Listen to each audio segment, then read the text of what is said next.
So over the last year, I've been very lucky to see quite a few really awesome JDM campers, but this one here, guys, has got to be the coolest one. This thing is incredibly unique. Let's take a look at it.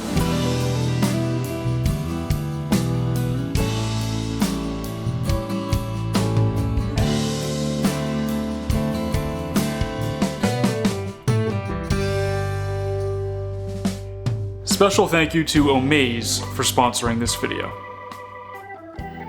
So this van is a Mitsubishi Delica. It is a camper conversion. It's on the L300 chassis, and you might notice that there are a few things that are a little bit different about it, mainly that the steering wheel is on the opposite side as what it is in the United States at least, and that's because this van was imported from Japan. It is a right-hand drive vehicle. It is a manual transmission, has a 5-speed manual, 4-wheel drive, turbo diesel, extremely fuel efficient engine, but it's also designed to go anywhere you want it to go.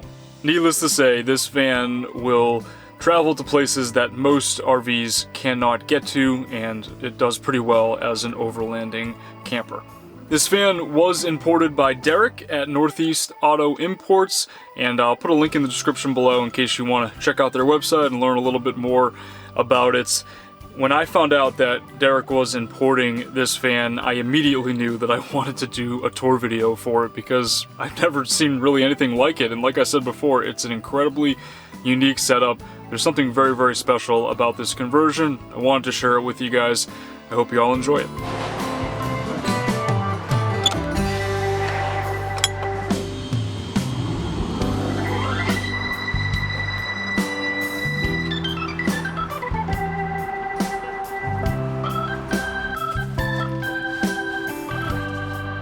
Man, this is bringing back the memories.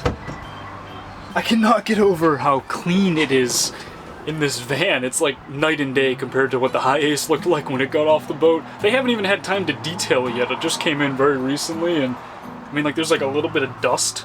Like, otherwise it's perfect. No sign of water damage, no sign of mold. I mean, all like the interior seating and stuff is really, really great.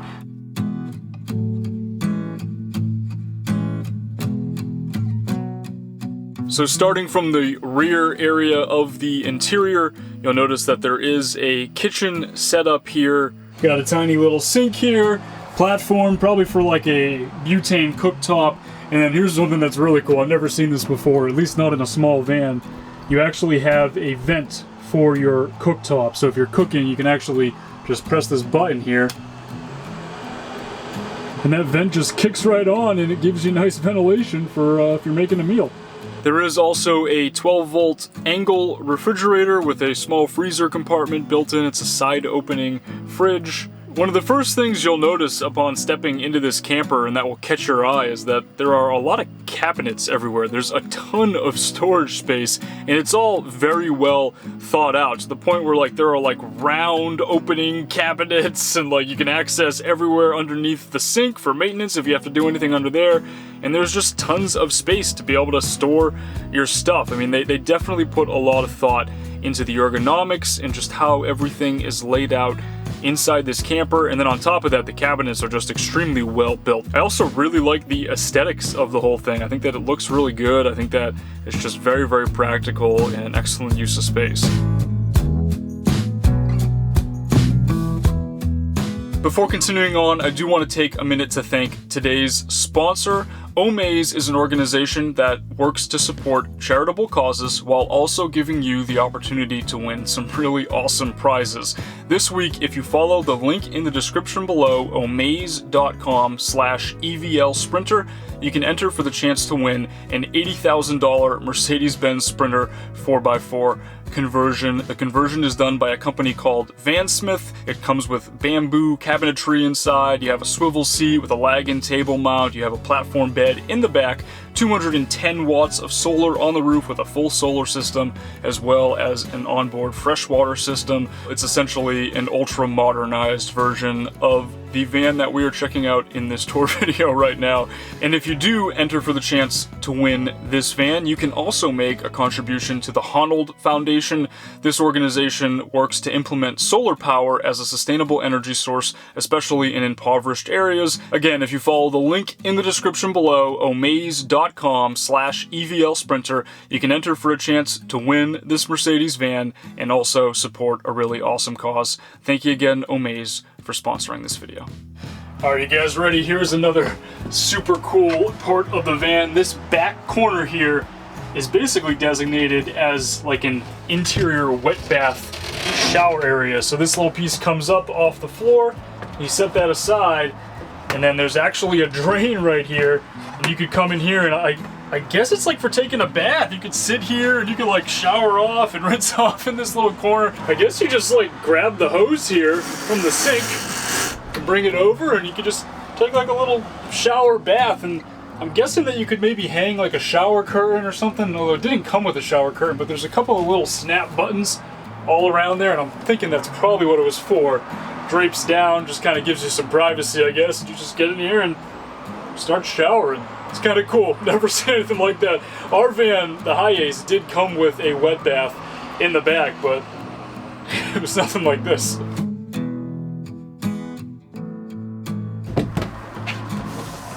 Just like that, it's gone. You'd never even know there's a bathtub in the kitchen.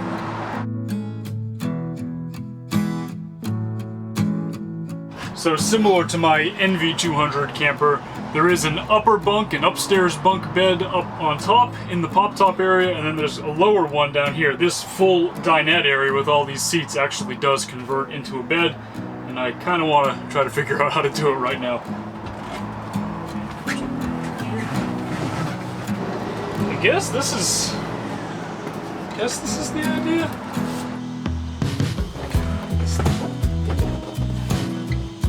There must be a way to make this more flat. I just can't figure it out. I think this is the downstairs bed. I might be missing something. I think this piece might move as well, and it might fit in here. I'm not really feeling like doing any more geometry though.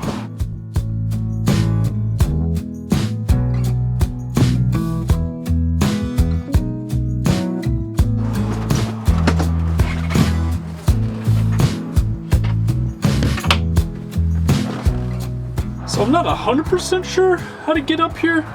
I guess you just step on the counter and you can kind of just easily step up if you just use the countertop. Doesn't make a lot of sense to step on the counter, but I don't know, there must be another way to do it. Or it's actually pretty roomy up here. Quite a bit of space. I'd say it's probably like a full-size bed just about, and I don't know, pretty comfortable. It's pretty neat. The mattress inside actually has its own dedicated set of struts here, and so you can use it to kind of get the mattress out of the way if you're in there hanging out, and then obviously put it back down if you're going to go to sleep up there. Kind of cool, you know, because there's the struts on the outside for the actual pop top, and then there's the ones on the inside. I will say the interior ones, it fell down on me at one point, so they're pretty old. It's possible that they're starting to go. Might want to get those replaced if anybody buys this van, but really are not too many issues overall. That's the biggest one. The canvas is another thing, you know, it's old. It's the original canvas. It's 25 years old. It has a couple of little holes in it that you would either need to patch up or clean up or do something with. Maybe just get a whole new canvas. Might not be a terrible idea. But there really are not too many issues that I can see inside this van. I'm just like in here exploring and trying to figure things out. This thing is so cool. This is like an actual battery meter here, and it shows you what your voltage is on the starter battery for the van, and then it also shows what it is on the house battery. You have basically an entire control panel. It's so cool, man. Like, this thing has like so many little surprises. It's just so well thought out. In terms of other technical stuff, there's actually quite a bit going on in this van, despite the fact that it is relatively old. It's 25-year-old camper, but as I'm kind of exploring, I'm finding new things like I just said, but at the same time, like, I probably missed a couple of things as well. I mean, I only spent a few hours in the van, so like there's just a lot of things that are hidden. There's a lot going on.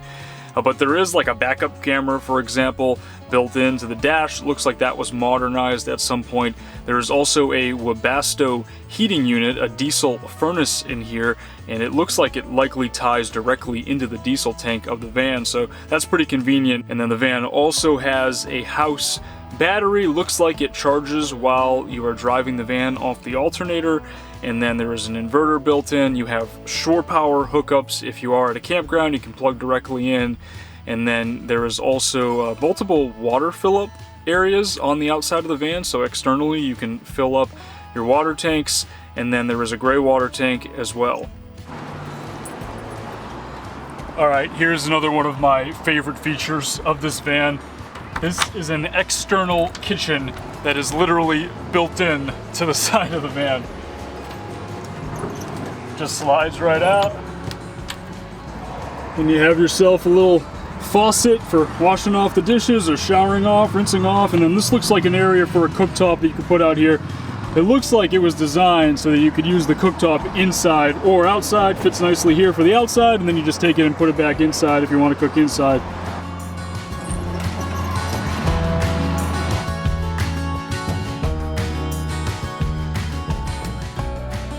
Hope you guys enjoyed that little tour there. I really thought it was worth sharing. Even if you're just trying to get ideas for a camper and a layout, it's an incredibly unique setup in there. And then just, you know, the way that the camper body is put on the Delica chassis, and you have, you know, the fiberglass camper with the pop top set up, and it's a big pop top. I mean, bigger than pretty much any pop top I've ever seen before. Just a really cool setup overall. I know I've said that a million times in this video. It is, as I am shooting this right now, it is, I think, technically still for sale. I'm not really sure where Derek is going to price it at exactly. Like I said, they did get it pretty recently. They do have a process for going through these campers. They do all regular maintenance, timing belt, everything like that, just to make sure that it is just ready for the road, especially the campers, because folks want to take them on road trips and they want to go explore in them. It's very clear to me, though, as you are inside this van, that the quality of the workmanship that went into this camper setup when they built it 25 years ago, I mean, it really shows, guys, because the thing basically looks brand new, even though it's 25 years old. And it also does have pretty low mileage overall. It's got about 80,000 kilometers, which is about 50,000 miles on it, 50,000 original miles, despite being 25 years old. So that probably has something to do with why the interior is in such great shape. Overall, like I said before, I will put a link in the description below to Northeast Auto Imports, and if you do reach out to them, either regarding this camper or regarding another one, be sure to let them know that you came from one of my videos. Either way, even if this van wasn't available for sale, I wanted to make this video just because I think it's a camper that's worth sharing. And thank you again to Derek for letting us do this tour video, and thank you again to Omaze for sponsoring this video. If you follow that link in the description below, omaze.com/EVL Sprinter, you can enter for a chance to win that 4x4 Mercedes Sprinter while also contributing to a great cause. Thanks for watching, guys. I'll talk to y'all in the next video.